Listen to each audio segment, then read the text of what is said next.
অনেক দিন থেকেই কচু খেতে ইচ্ছা করছিল, তো বলছিলাম যে অনেক দিন থেকেই যে একটা কচু নিয়ে আসো।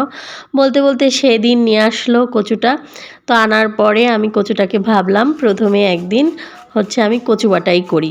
যেহেতু বাড়ি থেকে একটা নারিকেল নিয়ে আসছিলাম, তো নারিকেলটা নষ্ট হয়ে যাচ্ছে, এর জন্য ভাবলাম একদিন কচু বাটাই করি। আর কচু বাটা খেতে কিন্তু অনেক ভালো লাগে। আর এটা কাঁচা কচু বাটা, মানে এটা কোনো রান্না করা লাগবে না। তো প্রথমে আমি একটু কচু নিয়ে নিয়েছি পরিমাণ মতো, নিয়ে ওগুলোকে ছুলে ভালো করে ধুয়ে নিয়েছি। তারপরে গ্রেটার দিয়ে ভালো করে গ্রেট করে নিয়েছি। এভাবে করে নিলে কচুটা বাটতে অনেকটাই সুবিধা হয়। এই তো নারকেল কুড়িয়ে নিয়েছি, আর নিয়েছি কাঁচামরিচ আর সরিষা, এই কটা উপাদানই লাগবে। তো আমি প্রথমে সরিষাগুলোকে ব্লেন্ডারে করব।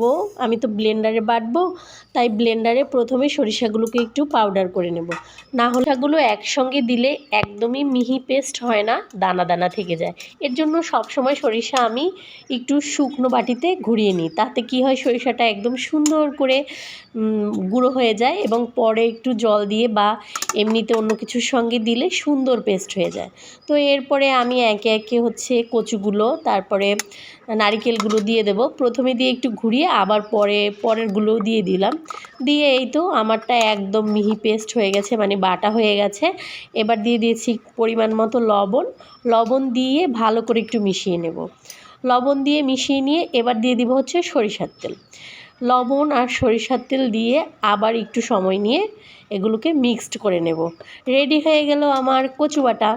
আর এটাকে একটু আরেকটা কাজ করতে হবে, এতে করে এটার স্বাদ আরও 3 গুণ হয়ে যাবে, মানে আরও বেশি হয়ে যাবে। এটা গরম ভাতের মধ্যে ভাপে দিয়ে দিতে হবে।